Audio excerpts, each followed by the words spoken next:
Hello बच्चों, hello students, hello everyone. मैं हूं सौरभ शर्मा और आप देख रहे हैं एसएससी का तूफान चैनल। आज हम फिर से इस चैनल पर आपके लिए एक स्पेशल वीडियो लेकर आए हैं केमिस्ट्री से संबंधित, जो आपको कंपटीशन एग्जाम में काफ़ी हेल्प करने वाली है।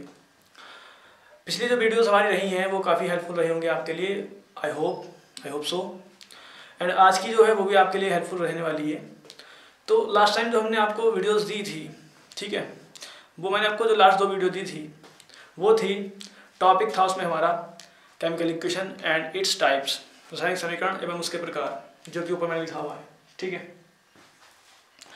उसके क्योंकि ये काफ़ी लेंथी टॉपिक है और एक वीडियो में इसे कंप्लीट कर पाना मेरे लिए संभव नहीं था और आपके लिए भी समझ पाना, पढ़ पाना, रुके रहना, पूरी वीडियो देखना संभव नहीं था।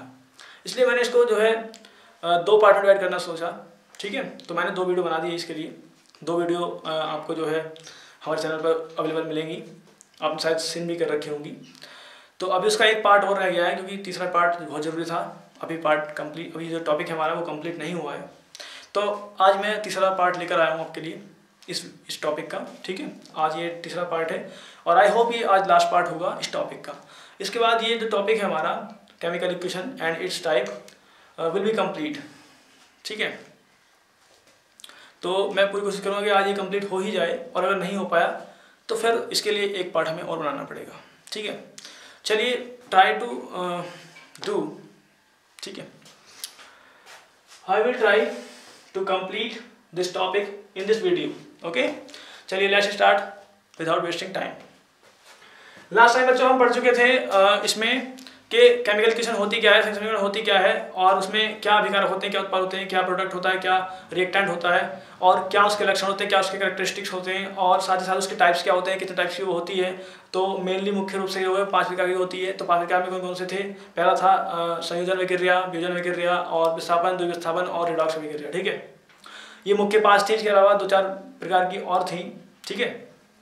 तो हमने अब तक आपको जो पढ़ाई है वो है, पहले पढ़ाई आपको नंबर 1 मैंने संयोजन अभिक्रिया, फिर वियोजन अभिक्रिया, फिर वियोजन अभिक्रिया 3 प्रकार की अन्य प्रकार से होती है, वो है प्रकाशीय, ठीक है, प्रकाशीय वियोजन और विद्युत वियोजन और ऊष्मा वियोजन, वो मैंने तीनों आपको पढ़ाए। उसके बाद मैंने आपको पढ़ाया विस्थापन अभिक्रिया। अब विस्थापन अभिक्रिया में जो आवश्यकता थी हमें, वो एक खास चीज़ की आवश्यकता थी, वो थी एक्टिविटी सीरीज, ठीक है। मतलब एक्टिविटी सीरीज का मतलब है सक्रियता श्रेणी। तो मैंने आपको वो भी पढ़ाई, ठीक है। सक्रियता श्रेणी जाननी बहुत जरूरी थी उस टॉपिक के लिए भी, जो मैंने आपको पढ़ा था विस्थापन अभिक्रिया। साथ ही साथ जो आज हम पढ़ने वाले हैं द्विविस्थापन अभिक्रिया, उसके लिए भी जरूरी है। तो अभी हमारे पास दो पार्ट और रह गए हैं इसके, मतलब इस टॉपिक के, दैट इज जो है द्विविस्थापन अभिक्रिया और रेडॉक्स अभिक्रिया। तो आइए आज द्विविस्थापन अभिक्रिया से स्टार्ट करते हैं, ठीक है। चलिए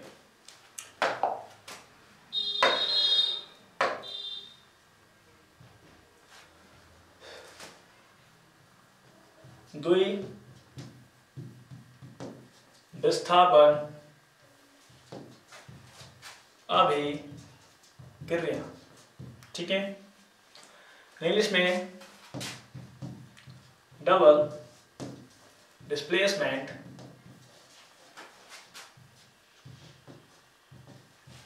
रिएक्शन।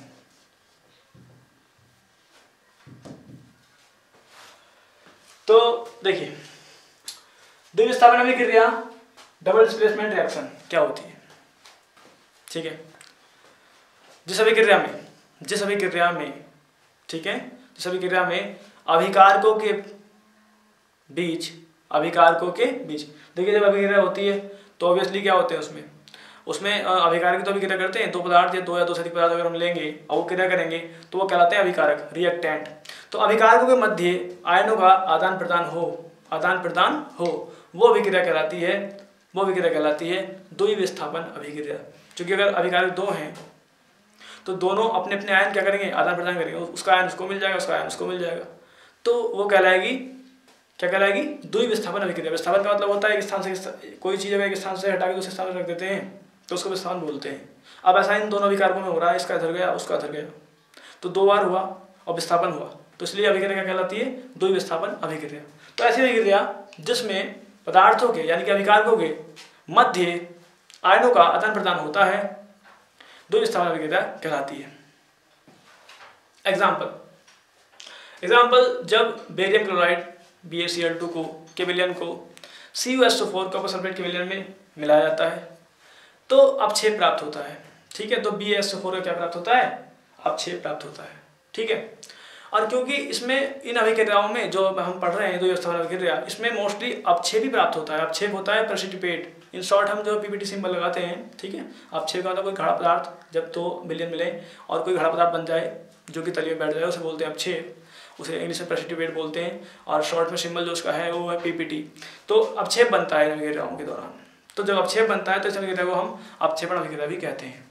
इन अभिक्रियाओं को हम अपक्षेपण अभिक्रिया भी कहते हैं, प्रेसिपिटेशन रिएक्शन भी कहते हैं, प्रेसिपिटेशन रिएक्शन भी कहते हैं। ठीक है, तो आइए मैं इसकी लैंग्वेज लिख देता हूँ, आप लैंग्वेज नोट करना मेरे साथ साथ। ठीक है, और फिर हम इसका एग्जाम्पल भी लेंगे।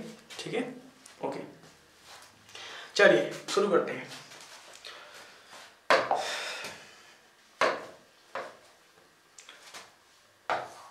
वे अभिक्रिया जिनमें अभिकारकों के मध्य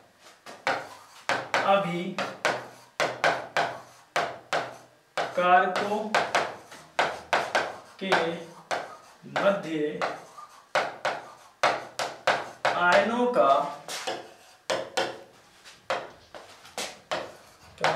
आदान प्रदान या फिर स्थानांतरण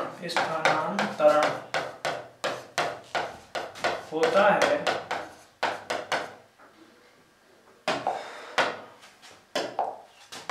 उसे द्वि विस्थापन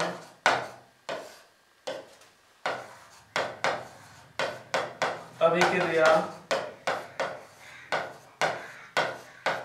कहते हैं। वे अभिक्रिया जिनमें अभिकारकों के मध्य आयनों का आदान प्रदान, उसको स्थानांतरण बोलते हैं। आदान प्रदान का मतलब है ट्रांसफरेशन, मतलब स्थानांतरण होता है तो उसे द्वि विस्थापन अभिक्रिया कहते हैं। ये छोटी सी परिभाषा बच्चों, इसको नोट करिए आप, और फिर एग्जाम्पल लेते हैं इसका। ठीक है, नोट करिए। तो उदाहरण भी ले लेते हैं, आपने नोट कर लिया होगा आई होप ये। उदाहरण, जब barium chloride BaCl2 barium chloride के विलयन को copper sulphate CuSO4 copper sulphate के विलयन में मिलाते हैं तो अपक्षेप प्राप्त होता है किसका? बेरियम सल्फेट का। तो बेरियम सल्फेट का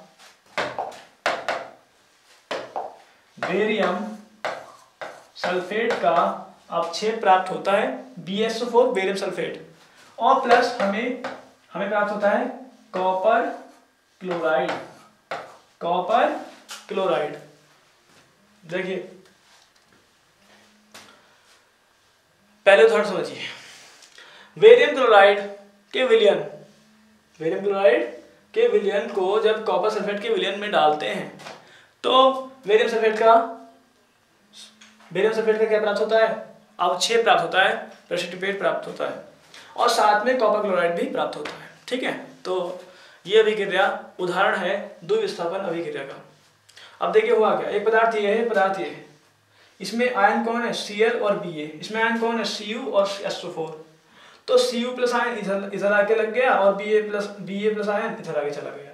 तो इन दोनों के जो आयन थे कॉपर वाले और Ba दोनों धनायन थे, दोनों ने अदला बदली कर ली स्थान, और देखो ये यहाँ पे, ये वाला यहाँ पे शिफ्ट हो गया, ये वाला यहाँ पे शिफ्ट हो गया। ठीक है ना, CuCl के साथ CuCl2 बन गया और BaSO4 के साथ BaSO4 बन गया।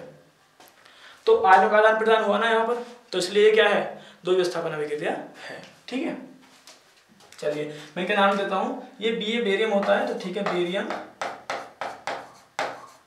क्लोराइड, और ये है Cu copper sulphate, Ba barium sulphate, और ये है कॉपर क्लोराइड। ठीक है, ये जो यहाँ प्राप्त हुआ है आपको वो प्राप्त हुआ है पीपीटी। पीपीटी मतलब क्या? प्रेसिपिटेट, मतलब अपक्षेप। ये अपक्षेप प्राप्त हुआ है आपको। ठीक है, चलिए उदाहरण सहित जो है पूरी परिभाषा होगी इसकी, इसे आप नोट कीजिए, post the video and note it. Okay, फिर अगला पार्ट देखते हैं।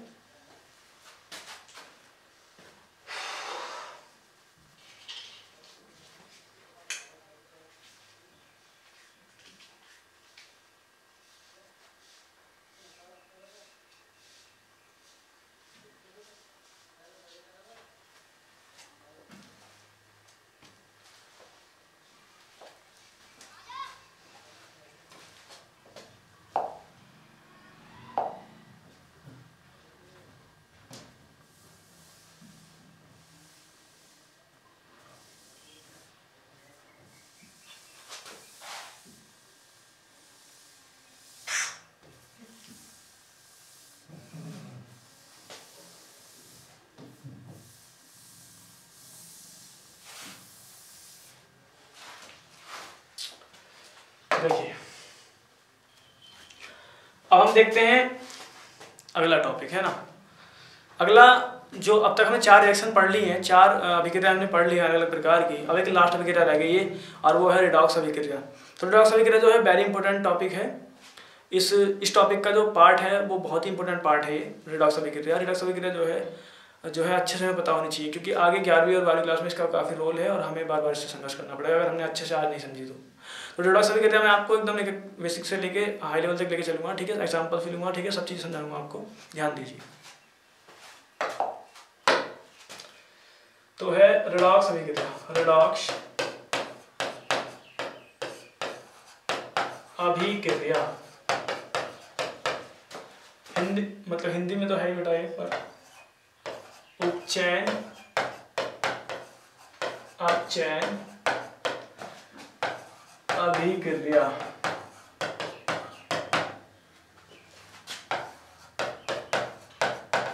ऑक्सीकरण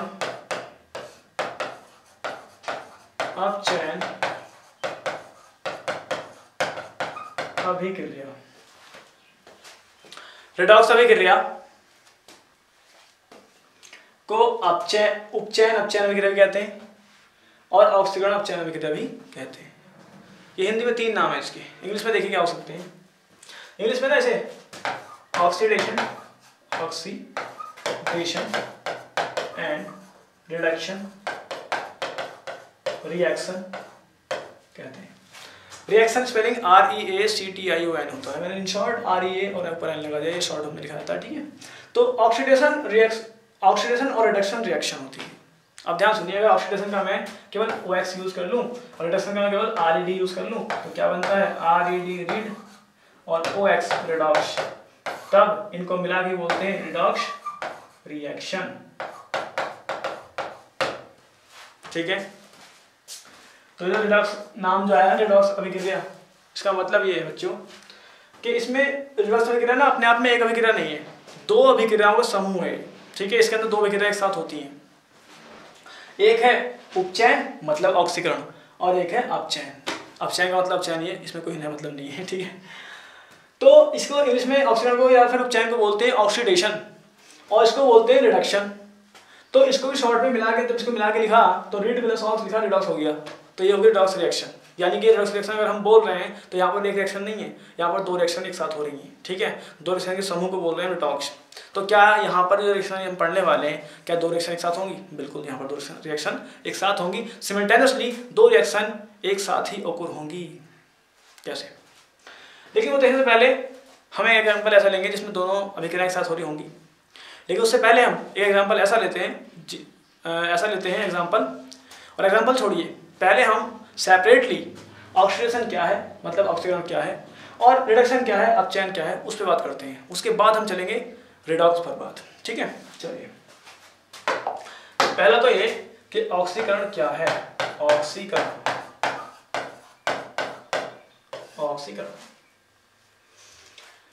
या फिर उपचयन। तो बच्चों देखो, ये आप नोट कर लीजिए, अगर आपको इम्पोर्टेंट लगता है तो मैं इसको रफ कर रहा हूँ, ठीक है।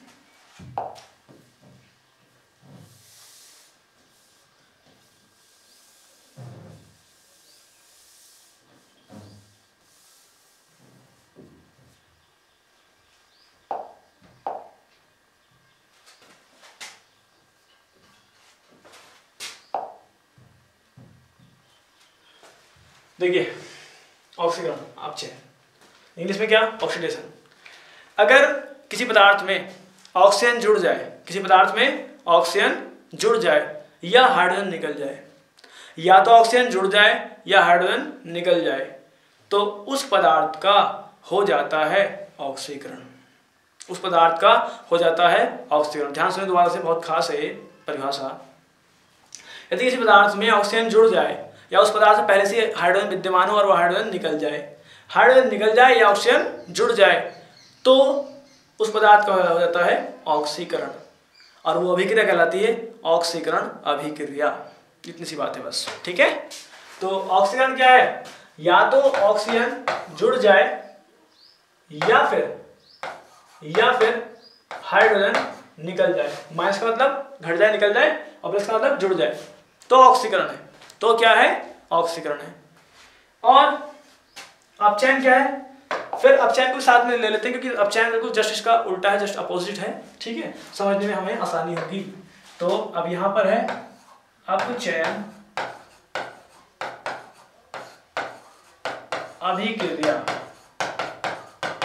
अपचयन अभिक्रिया, रिडक्शन रिएक्शन, रिडक्शन रिएक्शन, अपचयन अभिक्रिया। ध्यान दीजिए, मैंने कहा यहाँ पर ऑक्सीजन जुड़ जाए या हाइड्रोजन निकल जाए, बस वही क्या होती है, वही क्या होती है, ऑक्सीकरण अभिक्रिया होती है। और जिस पदार्थ में ये काम होता है वो पदार्थ कहलाता है ऑक्सीकरण, ऑक्सीकृत पदार्थ। क्योंकि जिस चीज का ऑक्सीकरण हो जाए वो कहलाता है ऑक्सीकृत, ऑक्सीडाइज्ड, ठीक है। तो अगर किसी पदार्थ का ऑक्सीकरण हो गया है, ठीक है, तो वो कहलाएगा ऑक्सीकृत पदार्थ, और जिस अभिक्रिया में वो हुआ है वो अभिक्रिया कहलाएगी ऑक्सीकरण अभिक्रिया। अच्छा, जस्ट इसका उल्टा क्या है, चलो पहले उल्टा तो हम बाद में करेंगे डिस्कस, लेकिन उससे पहले एग्जांपल ले लेते हैं यहाँ पर, ताकि बात क्लियर हो जाए। ओके, एग्जांपल ले लेते हैं पहले एक example. Carbon plus oxygen gives CO2। Heating ले लो यहाँ पर। जब कार्बन को ऑक्सीजन की प्रेजेंस में जलाया जाता है, मतलब हीट किया जाता है, तो CO2 कार्बन डाइऑक्साइड गैस बनती है, ठीक है। तो carbon plus oxygen gives CO2, ठीक है। तो ये तो उदाहरण मैंने लिया, इसमें आप देखें ऑक्सीजन ना जुड़ गया, इसमें ऑक्सीजन क्या हो गया, इसमें ऑक्सीजन कार्बन में जुड़ गया, तो यहाँ पर क्या हो गया, कार्बन का क्या हो गया, ऑक्सीकरण हो गया। कार्बन में ऑक्सीजन जुड़ा है तो कार्बन का हो गया ऑक्सीकरण, कार्बन का हो गया ऑक्सीकरण, और ये अभिक्रिया कहलाई ऑक्सीकरण अभिक्रिया, ऑक्सीकरण अभिक्रिया, ठीक है बच्चों, ठीक है। अब एक रिएक्शन और ले लेते हैं,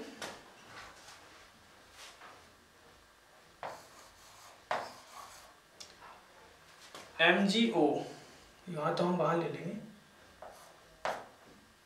निकालना है हमको हाइड्रोजन।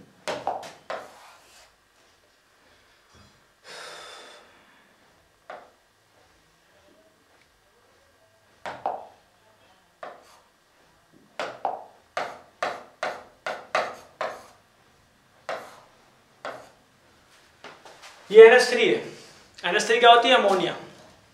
अब NH3 अमोनिया है, अगर यहाँ इसको जो है वैद्युत प्रक्रम यहाँ पर लगाया जाए, वैद्युत प्रक्रम, तो उससे क्या होगा, उससे हाइड्रोजन और ऑक्सीजन अलग अलग हो जाएंगे, ठीक है। तो यहाँ पर सॉरी हाइड्रोजन नहीं, हाइड्रोजन तो होगा प्लस ऑक्सीजन नहीं, नाइट्रोजन, तो यहाँ से नाइट्रोजन आपको अलग मिल जाएगा और प्लस हाइड्रोजन आपको अलग मिल जाएगा। तो देखो क्या हुआ, इस पदार्थ में से पहले ही क्या था, हाइड्रोजन था, और वो हाइड्रोजन निकल गया। इस पदार्थ में पहले ही क्या था, हाइड्रोजन था, और वो हाइड्रोजन निकल गया। तो हाइड्रोजन निकल गया तो इसका मतलब क्या हो गया यहाँ पर, इसका मतलब यहाँ पर क्या हो गया, यहाँ पर हो गया ऑक्सीकरण, क्योंकि हाइड्रोजन निकलना या ऑक्सीजन जुड़ना क्या होता है, ऑक्सीकरण होता है। तो ये तो हुआ ऑक्सीकरण, ठीक है, क्लियर है बात। अब यहाँ पर ध्यान दो, इस पदार्थ में से ऑक्सीजन हाइड्रोजन निकला है, तो इसका हुआ है ऑक्सीकरण। क्या हुआ है, ऑक्सीकरण। तब ये पूरी अभिक्रिया कहलाती है ऑक्सीकरण अभिक्रिया। और ये पदार्थ जिसका ऑक्सीजन मतलब जिसका जो है स्पेशली ऑक्सीकरण हुआ है वो पदार्थ कहलाएगा ऑक्सीकृत पदार्थ। क्या कहलाएगा? ऑक्सीकृत पदार्थ। तो ये है अपना ऑक्सीकृत पदार्थ। अच्छा, यहाँ पर कार्बन के साथ ऑक्सीजन जुड़ा है तो कार्बन का हुआ ऑक्सीकरण, तो यहाँ ये कहलाएगा ऑक्सीकृत पदार्थ। ऑक्सीकृत पदार्थ इंग्लिश में क्या? ये है अपना जिसका ऑक्सीकरण हो जाता है, जिसका ऑक्सीडेशन हो जाता है, ऑक्सीजन को बोलते हैं ऑक्सीडेशन, तो वो कहलाता है ऑक्सीडाइज्ड। वो कहलाता है ऑक्सीडाइज्ड। तो ये ऑक्सीडाइज्ड है और ये भी ऑक्सीडाइज्ड है। ठीक है, चलिए अब वहां चलते हैं, अब चैन के बारे में बात करते हैं। तो अब चैन के बारे में अगर हम यहाँ पर एक रिएक्शन लेते हैं, रिएक्शन लेंगे MgO, इसको हीट किया गया MgO magnesium oxide, magnesium oxide, तो इसको हीट किया गया तो Mg अलग हो गया और O2 अलग हो गया।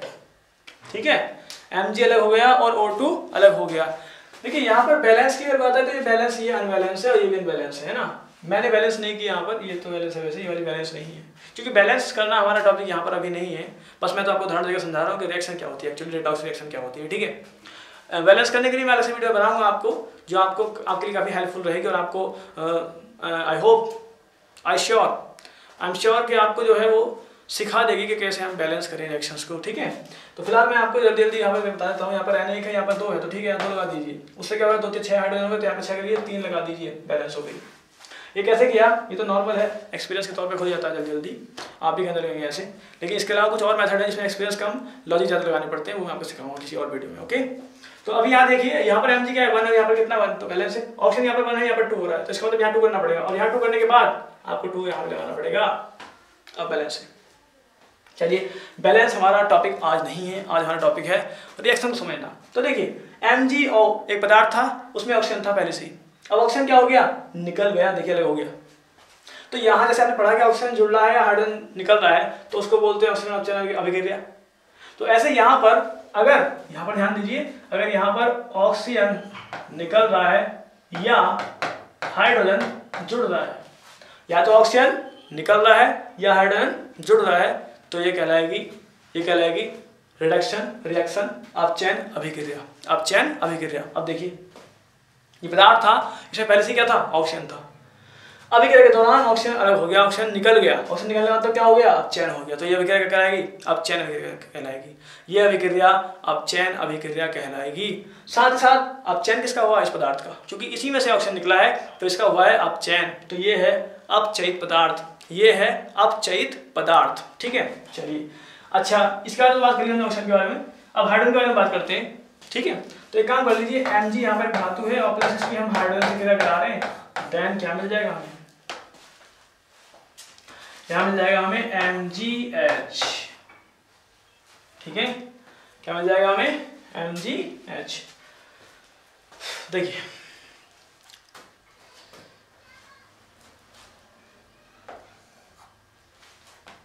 बैलेंस है क्या?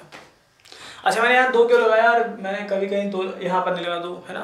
तो क्या मतलब है इसके बारे में मैंने एक वीडियो और बात की थी आपसे कि ये जो है ना, ये इस पूरे पदार्थ की जो का कंपोजिशन है, संगठन है, अनुपात है। ठीक है, वो हम तब जान पाएंगे जब हम पहले हम आयनों के बारे में जानकारी होगी, और आयनों मतलब जो चार्ज होते हैं जिन्हें हम बोलते हैं ऑक्सीजन संख्या यानी कि ऑक्सीडेशन नंबर, वो हम पता होना चाहिए। ठीक है, उसके बाद ये हम फॉर्मूले बना पाएंगे, इनको जोड़ना और तोड़ना भी हम जान पाएंगे। इसके लिए मैं अलग से वीडियो बनाऊँगा आपको। ठीक है, आपके लिए हेल्पफुल होगी। फिलहाल तो हम ये छोड़ देते हैं इस बात को, हम अभी जो बात है उसको लेते हैं। तो देखिए यहाँ पर क्या है, हाइड्रोजन क्या हुआ? हाइड्रोजन यहाँ से जुड़ गया Mg से, तो बन गया MgH2। क्या बन गया? MgH2।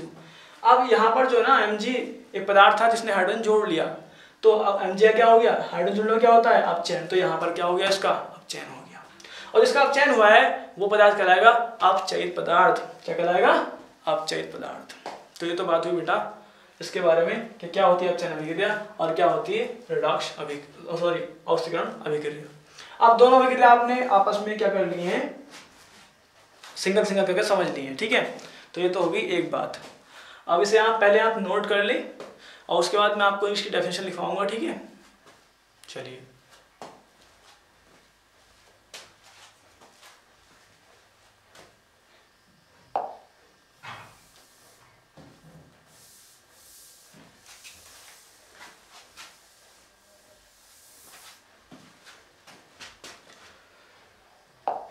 डेफिनेशन देखिए यहां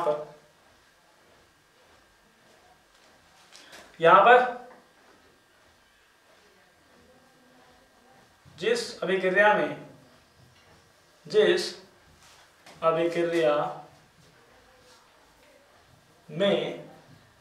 किसी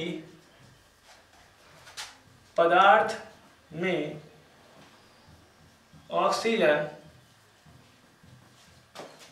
बढ़ जाए या हाइड्रोजन कम हो जाए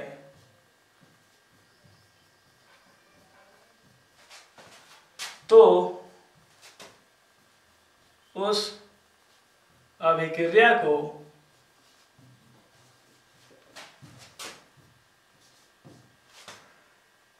ऑक्सीकरण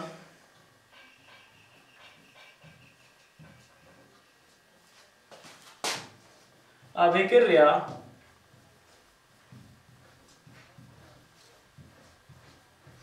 कहते हैं। जिस अभिक्रिया में किसी पदार्थ में ऑक्सीजन बढ़ जाए, किसी पदार्थ में ऑक्सीजन बढ़ जाए या हाइड्रोजन कम हो जाए, कम और बढ़ने मतलब वही जोड़ना घटना, तो उस अभिक्रिया को बस ऑक्सीकरण अभिक्रिया कहते हैं। इसी बात है। अब जैसे इसका उल्टा यहाँ आप खुद बनाएंगे और आई होप आप बना पाएंगे, ठीक है। क्योंकि कुछ नहीं करना, ये बातें आपको बाहर लिखनी है। बस आप क्या करेंगे, यहाँ पर ऑक्सीजन कम हो जाए या हाइड्रोजन बढ़ जाए तो उसे आप चयन अभिक्रिया कहते हैं। आप बना लेंगे, वहाँ पर बना लेना अपने आप, ठीक है। एग्जाम्पल इसके हो चुके हैं, अब इसको मैं रफ कर रहा हूँ, ठीक है। इसके बाद हम अगली बात करते हैं, ठीक है। चलिए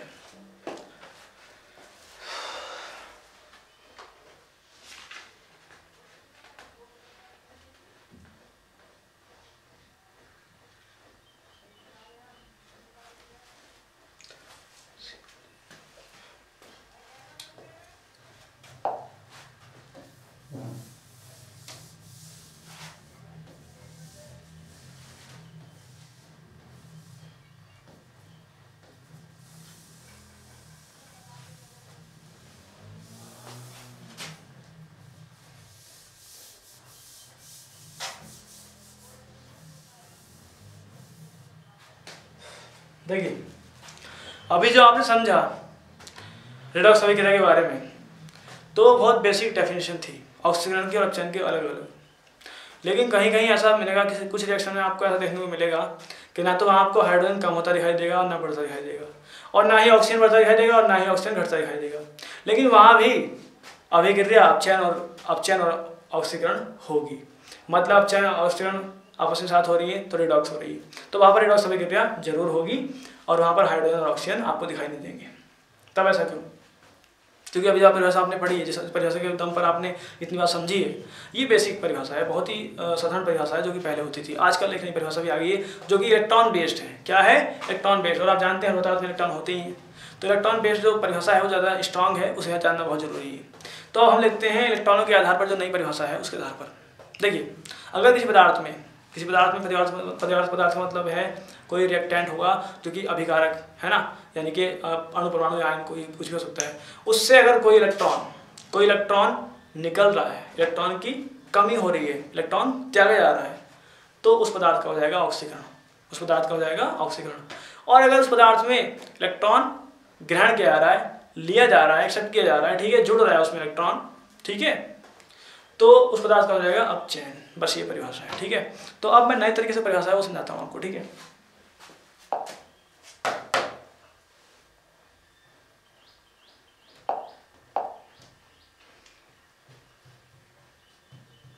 ऑक्सीकरण,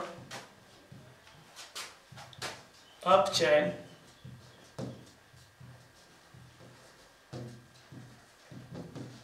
अभिक्रिया मीन्स रिडॉक्स अभिक्रिया। देखिए एक एग्जांपल लेते हैं, पहले समझा दूं मैं आपको कि कोई पदार्थ है, इलेक्ट्रॉन का निकलना। इलेक्ट्रॉन का ग्रहण होना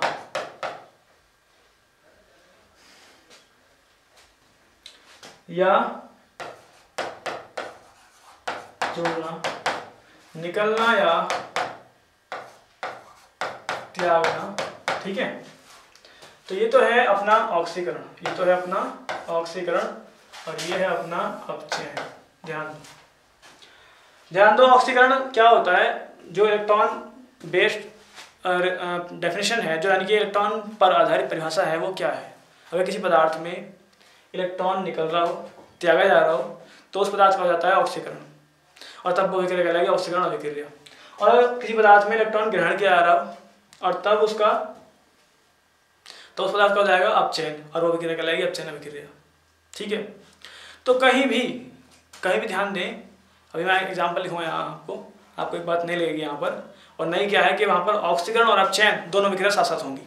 ऑक्सीकरण और अपचयन दोनों अभिक्रिया साथ साथ होंगी, क्योंकि ये हमेशा होता है, हर जगह होता है कि रिडॉक्स अभिक्रिया जो है, यानी कि ऑक्सीकरण अपचयन अभिक्रिया जो है, वो कभी भी अलग अलग नहीं होती हैं, दोनों एक साथ ही होती हैं। दोनों एक साथ ही होती हैं हमेशा। हमेशा आप याद रखें कि अपचयन और ऑक्सीकरण अभिक्रिया दोनों एक साथ होती हैं। ठीक है, इसलिए इनको मिला के पढ़ा जाता है रिडॉक्स अभिक्रिया। अब एग्जाम्पल लेते हैं एक, CuO copper oxide plus hydrogen, इसकी रिएक्शन हमने करा दी, तो हमें प्राप्त होता है copper plus H2, copper plus H2। अब ध्यान दीजिए, हम यहाँ समझने वाले हैं इलेक्ट्रॉन बेस पर, तो ध्यान दीजिए।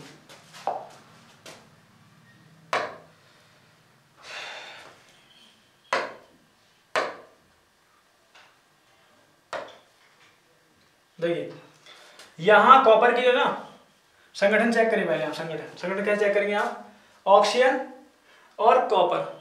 ऑक्सीजन की वैलेंसी यहाँ होती है -2 और कॉपर की भी क्या है +2, धातु की प्लस की और ऑक्सीजन की -2। ये पता होना चाहिए आपको, इनकी ऑक्सीजन संख्या होती है। हाइड्रोजन में यहाँ कोई चार्ज नहीं, तो यहाँ पर जो चार्ज मानेंगे 0 मानेंगे। क्या मानेंगे 0, क्योंकि अगर वो अकेला रखा है तो उदासीन माना जाता है। चार्ज उदासीन पर क्या होगा, 0 होगा, कोई ऑक्सीडेशन या नंबर यहाँ पर नहीं होगा। अगर वो कहीं जुड़ा हुआ रखा है, जैसे यहाँ जो जुड़े हुए हैं, तो यहाँ पर ये कुछ चार्ज के कारण आपस में जुड़े हुए होंगे। अभी उदासीन है लेकिन कुछ ना कुछ चार्ज का अलग अलग जरूर होगा, तो यहाँ पर ऑक्सीजन संख्या होगी। अच्छा, यहाँ पर कॉपर की ऑक्सीजन संख्या क्या है 0, लेकिन यहाँ हाइड्रोजन कितनी है, हाइड्रोजन की है यहाँ पर -k और ऑक्सीजन की +k और ऑक्सीजन कितनी है -k2। ये कैसे तो पता लगा मैंने। लेकिन तरीके तो यहाँ पर बहुत सारे हैं, लेकिन मैं आपको थोड़ा तरीका बता दूँ जो कि कुछ जगह लागू होगा, कुछ जगह नहीं लागू होगा, लेकिन बताना तो आपको है। देखिए, जो नंबर यहाँ रखा है वो उधर पहुंचेगा, जो नंबर यहाँ रखा है वो उधर पहुंचेगा। तो यहाँ पर कुछ नहीं है तो 1 तो मान सकते हैं, तो 1 यहाँ है तो +1 इसका चार्ज है, और यहाँ 2 है तो वहाँ -2 हो गया। ठीक है, ऐसे निकालेंगे चार्ज। अच्छा, ये +1 कैसा आया, जो आगे रखा है वो जो है प्लस का होता है, पीछे रखा होता है वो माइनस का होता है। ठीक है, एक तरह से तुक्का है याद रखने के लिए। ठीक है, बाकी प्लस चार्ज किस पर आता है, धातुओं पर आता है, और माइनस चार्ज किस पर आता है, धातुओं पर आता है। तो क्या हाइड्रोजन जो है धातु है, नहीं, बिल्कुल नहीं है, लेकिन ये धातु के जैसे गुण रखती है, क्योंकि आवर्त सारणी आपने पढ़ी होगी। तो पहला जो वर्ग है उसमें सारी धातुएं रखी हैं, उसमें रखा अपना हाइड्रोजन, क्योंकि हाइड्रोजन के पास कुछ गुण ऐसे होते हैं जो धातु जैसे होते हैं, तो इसलिए इसमें प्लस आ गया। अदरवाइज धातु पर ही प्लस आता है और धातु पर क्या आता है, माइनस आ जाता है। ठीक है, चलिए, तो यहाँ देखिए कॉपर के पास +2 चार्ज था और 0 हो गया, अभिक्रिया के दौरान क्या हो गया, 0 हो गया। तो आप ध्यान दो कि कॉपर के साथ हुआ क्या, कॉपर +2 के साथ +2 चार्ज था और वहाँ के चार्ज क्या हो गया, खत्म हो गया। आप जानते हैं +2 चार्ज कब आता है, जब उसने 2 इलेक्ट्रॉन त्याग रखे हों। मैं आपको बता दूँ, अगर कोई जैसे Na है, आपने जाने लिखा होगा Na, और N में चार्ज आता है Na+, तो इसका मतलब ये है कि उसने 1 इलेक्ट्रॉन निकाल दिया। इसका मतलब ये उसने 1 इलेक्ट्रॉन निकाल दिया। चलिए student, back to the study. तो हाँ, हम यहाँ कहा थे कॉपर पे, कॉपर +2 है और यहाँ हो गया +0। देखिए Na पे कोई चार्ज नहीं है, उसने 1 इलेक्ट्रॉन त्याग दिया, तो 1 इलेक्ट्रॉन उससे कम हो गया, तो कम होने पर चार्ज आ गया। अब देखिए, समझने के बहुत सारे तरीके हैं, बहुत टीचर कई तरीके बताते हैं आपको, मैं बताऊँगा आपको, बहुत सारे तरीके मुझे भी याद हैं। समझाने के लिए आपको ऐसे याद रखें कि भाई उसने दान कर दिया, इलेक्ट्रॉन को निकाल दिया, तो वो धनी होगा। जब दान किया तो उसने धनी तो होगा, इसलिए Na+ आ गया। तो ये तो है, आप याद रखने के लिए तरीका समझ सकते हैं। अच्छा दूसरा भाई इलेक्ट्रॉन होता है नेगेटिव, नेगेटिव मतलब बुराई। तो उस बंदे ने ने अपने से अंदर से एक बुराई निकाल दी, एक बुराई निकाल दी, तो अब तो गुणों का धनी हो गया ना, अब तो गुणों का क्या हो गया, धनी हो गया, प्लस चार्ज आ गया। सही है, ऐसे आप समझ सकते हैं। लेकिन एक्चुअली क्या है, एक्चुअली आप जानते हैं कि हर परमाणु की एक स्ट्रक्चर होती है, उसके अंदर क्या होते हैं, पहले नाभिक होता है, नाभिक की चारों कक्षाएं होती हैं, कक्षाओं में इलेक्ट्रॉन भरे होते हैं, इलेक्ट्रॉन माइनस के होते हैं, फिर नाभिक होता है, नाभिक के प्रोटॉन होते हैं, न्यूट्रॉन होते हैं, न्यूट्रॉन न्यूट्रल होते हैं, और प्रोटॉन प्लस चार्ज के होते हैं। ठीक है, इतनी बात हम जानते हैं। और हम ये भी जानते हैं कि ये जो परमाणु है, ये उदासीन है, तो इसके अंदर मान ले जो Na है ना, इसका परमाणु क्रमांक आप जानते हो 11 होता है। कितना होता है, 11 होता है, 11 याद रखें आप। तो अगर 11 होता है तो इसका मतलब क्या है कि इसकी स्ट्रक्चर में, इसकी परमाणु स्ट्रक्चर में 11 ही इलेक्ट्रॉन होंगे, 11 ही क्या होंगे, प्रोटॉन होंगे। 11 इलेक्ट्रॉन होंगे, 11 ही क्या होंगे, प्रोटॉन होंगे। तो प्रोटॉन प्लस के चार्ज होते हैं 11 और इलेक्ट्रॉन माइनस के चार्ज होते हैं 11, तो प्लस 11 और माइनस 11 हो गया। अब ध्यान दीजिए, अगर इलेक्ट्रॉन निकल गया तो इसका मतलब एक माइनस का चार्ज कम हो गया, तो अब माइनस कितने लगे, 10, और प्लस कितने लगे, 11। प्लस तो कम हुए नहीं ना, प्लस तो पूरे 11 ही हैं, लेकिन इलेक्ट्रॉन कम होने से क्या हो गया, इलेक्ट्रॉन 11 से क्या हो गए, 10 हो गए, तो इलेक्ट्रॉन 10 ही रह गए, और प्लस क्या हो गया, 11 हो गया, तो प्लस प्रभावी हो गया, इसलिए प्लस चार्ज दिखाई दे रहा है, क्योंकि वो ज़्यादा हो गया, वो हावी हो गया। मेन तो बात यही है, परिभाषा तो सही यही है। ठीक है, बाकी आप याद रखने के हिसाब से कुछ भी कह दीजिए, उसने दान कर दिया तो धनी हो गया, उसने एक बुराई, निगेटिविटी का मतलब कमी निकाल दी, तो वो गुणों का धनी हो गया। ठीक है, ऐसे आप याद रख सकते हैं। ठीक है, तो अब ध्यान दीजिए ऐसे। अच्छा दूसरा इसके तौर पे इसका उल्टा क्या होता है, अगर मान लो Cl होता है, आपने देखा होगा Cl का क्या होता है, हमेशा Cl निगेटिव मिलता है, आपको देखना क्या मिलता है, Cl निगेटिव। तो क्यों होता है ऐसा, क्योंकि वो एक इलेक्ट्रॉन क्या करता है, ग्रहण कर लेता है, और जो ग्रहण कर रहा है इलेक्ट्रॉन ले रहा है, किसी से दान ले रहा है, भीख ले रहा है, मतलब सॉरी अगर वो दान ले रहा है यानी इसे ले रहा है, तो भाई वो तो ऋणी हो गया ना, क्या हो गया, ऋणी। और ऋणी मतलब क्या, माइनस चार्ज, दैट्स व्हाई यहाँ क्या हुआ, उसने इलेक्ट्रॉन ग्रहण किया, ऋणी हो गया, ऋणात्मक हो गया। तो ये भी याद रखने के लिए बस तरीका है। वैसे यहाँ भी क्या है, एक्चुअल जो इसके पीछे लॉजिक है वो वही वाला जो मैंने वहाँ बताया। क्या है, यहाँ भी क्या है, क्लोरीन के पास 17, क्लोरीन का परमाणु क्रमांक कितना होता है, आप जानते हो 17 होता है। कितना होता है, 17 होता है बच्चों। 17 का मतलब क्या है, इसके अंदर प्रोटॉन कितने, 17, इलेक्ट्रॉन कितने, 17। अब उस बंदे ने एक इलेक्ट्रॉन और ले लिया, तो भाई इलेक्ट्रॉन कितने हो गए, 18 हो गए ना, तो इलेक्ट्रॉन 18 हो गए, प्रोटॉन 17 है अभी, तो प्रोटॉन हल्के लगे, यानी प्लस प्लस चार्ज हल्का हो गया, माइनस चार्ज हावी हो गया, इसे माइनस आपको दिखाई दे रहा है, ये बात है। अब बात ध्यान दीजिए, अगर यहाँ प्लस चार्ज है, अब आइए अपनी जो पहले बात चली तो उस पर आ जाइए। अगर यहाँ +2 चार्ज है तो इसका मतलब क्या है कि इसने 2 इलेक्ट्रॉन निकाल रखे हैं, 2 इलेक्ट्रॉन की इस पर कमी हो रही है। अब 0 का मतलब क्या है कि वो 2 इलेक्ट्रॉन जो कमी हो रही थी ना, वो 2 इलेक्ट्रॉन इसने वापस ले लिए। अब जैसे भी लिए हों, इसने 2 इलेक्ट्रॉन क्या कर लिए, वापस ले लिए। मतलब यहाँ पर क्या हुआ है, यहाँ पर इलेक्ट्रॉन जुड़ गए हैं भाई, क्या हो गए, इलेक्ट्रॉन जुड़ गए हैं, ध्यान दो। अरे भाई 2 चार्ज का मतलब क्या है, उसने 2 इलेक्ट्रॉन निकाल रखे थे, 2 कमियां निकाल रखी थी, आगे देखा तो उसकी कमी पूरी हो गई, कोई चार्ज नहीं आया तो इसका मतलब पूरे हो गए। 2 इलेक्ट्रॉन जो उसने निकाल रखे थे वो वापस उसने ले लिए, ग्रहण कर लिए, तो ग्रहण करने का मतलब जुड़ गए, वो 2 इलेक्ट्रॉन जुड़ गए। तो जब ग्रहण होते यहाँ क्या हुआ, यहाँ हुआ अपचयन। तो कॉपर ऑक्साइड का क्या हो रहा है, यहाँ पर अपचयन हो रहा है बच्चों, क्या हो रहा है, अपचयन। ऐसे ध्यान दीजिए, जो हाइड्रोजन था ना, हाइड्रोजन क्या हुआ उसके साथ, ध्यान दीजिए,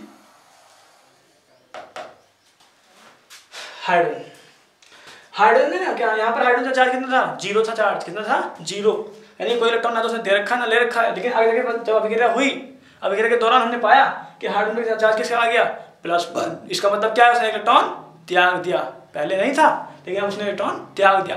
त्याग दिया मतलब उसने इलेक्ट्रॉन निकाल दिया, इलेक्ट्रॉन निकाल दिया, त्याग दिया। तो यहाँ पर क्या हो गया, त्यागना क्या होता है, निकालना क्या होता है, ऑक्सीकरण। तो इसका हो गया ऑक्सीकरण, ऑक्सीकरण। और बेटा जो पहली डेफिनेशन थी ना, वो भी यहाँ पर कंप्लीटली फुलफिल हो रही है। देखिए आप, हाइड्रोजन में क्या जुड़ गया, ऑक्सीजन जुड़ गया, तो ऑक्सीजन तो हो गया ऑब्वियसली, अभी तो पढ़ा था हमने, ठीक है ना।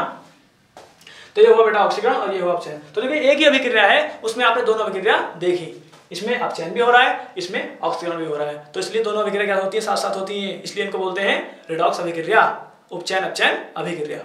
एक बार ध्यान समझ लीजिए, चार्ज +2 था, इसका 2 इलेक्ट्रॉन कम थे, वहां के पूरे हो गए, इसका 2 इलेक्ट्रॉन उसने ग्रहण कर लिए होंगे। और ग्रहण करने का मतलब क्या है, अपचयन। तो इसका तो CO का क्या हो गया, अपचयन हो गया। उधर देखिए हाइड्रोजन के पास 0 ऑक्सीजन संख्या थी, लेकिन वहां पे क्या हो गया, +1 हो गया। इसका मतलब क्या, उसने इलेक्ट्रॉन निकाल दिया, त्याग दिया। तो क्या हुआ, इसका मतलब निकालना क्या होता है, ऑक्सीकरण। तो यहाँ पर क्या हो गया, ऑक्सीकरण हो गया। तो हाइड्रोजन का हुआ है ऑक्सीकरण और CO का हुआ है अपचयन। ध्यान दो, इसका हुआ है अपचयन, इसका हुआ है ऑक्सीकरण। वहां क्या हुआ, वहां देखना आपको ना, यहाँ देखना आपको, यहाँ के बाद क्या चेंजेस वहां पर आए, उसको देखकर आप जज करेंगे। तो आपने देखा इससे ना ये बन गया, तो इसका क्या हो गया, इसका हो गया ऑक्सीकरण। इससे ना ये बन गया तो इसका क्या हो गया अपचयन। देखिए ऑक्सीजन निकला ना, यहाँ से निकला ऑक्सीजन, तो अपचयन हुआ कि नहीं हुआ। यहाँ जुड़ा ना, तो हुआ नहीं हुआ ऑक्सीकरण। अरे ये डेफिनेशन हमने पहले ही पढ़ी थी, तो मतलब जो डेफिनेशन पहले पढ़ी थी वो और ये एक दूसरे से क्या है, रिलेटेड हैं, एक दूसरे से क्या है, संबंधित हैं, ये एक ही बात है, कुछ अलग नहीं है, ठीक है ना। दोनों विक्रिया एक साथ होती है, ऑक्सीजन का जुड़ना, ऑक्सीजन का जुड़ना और ऑक्सीजन का निकलना। वो जो बात पीछे पढ़ी थी हमने वो भी यहाँ लागू हो रही है, लेकिन यहाँ जो मेन बात है जो आपको अभी पकड़नी चाहिए वो है इलेक्ट्रॉन बेस्ड। इलेक्ट्रॉन की देखना आपको, इलेक्ट्रॉन निकल रहे हैं या ग्रहण हो रहे हैं। इलेक्ट्रॉन यहाँ पर ग्रहण हो गए हैं तो इसलिए अपचयन हो गया, यहाँ पर इलेक्ट्रॉन निकाले गए हैं तो क्या हो गया, ऑक्सीकरण हो गया। अब ध्यान सुनिए, इसका हुआ है अपचयन तो ये है अपचयित पदार्थ, इसका हुआ है ऑक्सीकरण तो ये है ऑक्सीकृत पदार्थ। ठीक है बच्चों, ये है रिडॉक्स अभिक्रिया की पूरी कहानी, पूरी कथा। आई होप आपको गहराई से समझ में आई होगी और आपको ये वीडियो अच्छी लगी होगी। अगर अच्छी लगी बच्चों तो प्लीज़ सब्सक्राइब करें चैनल को और प्रेस करें बेल आइकन को, ताकि नई नई वीडियो ऐसी जो हेल्पफुल हैं आपके लिए वो आपको समय समय पर मिलते रहें। साथ ही साथ शेयर जरूर करें बच्चों, ताकि जो और बच्चों को और स्टूडेंट को भी जो है काफ़ी हेल्प मिल सके इससे, ठीक है। और लाइक करें, शेयर करें, कमेंट करें बच्चों, ठीक है। ठीक है बच्चों, गर्मी बहुत है तो प्लीज़ लाइक तो बनता है, करो यार, लाइक करो। तो आज के लिए काफ़ी है, अब मिलेंगे नेक्स्ट वीडियो में, ठीक है। तो ये टॉपिक यहाँ पे कंप्लीट हो जाता है। चलिए बाय बाय।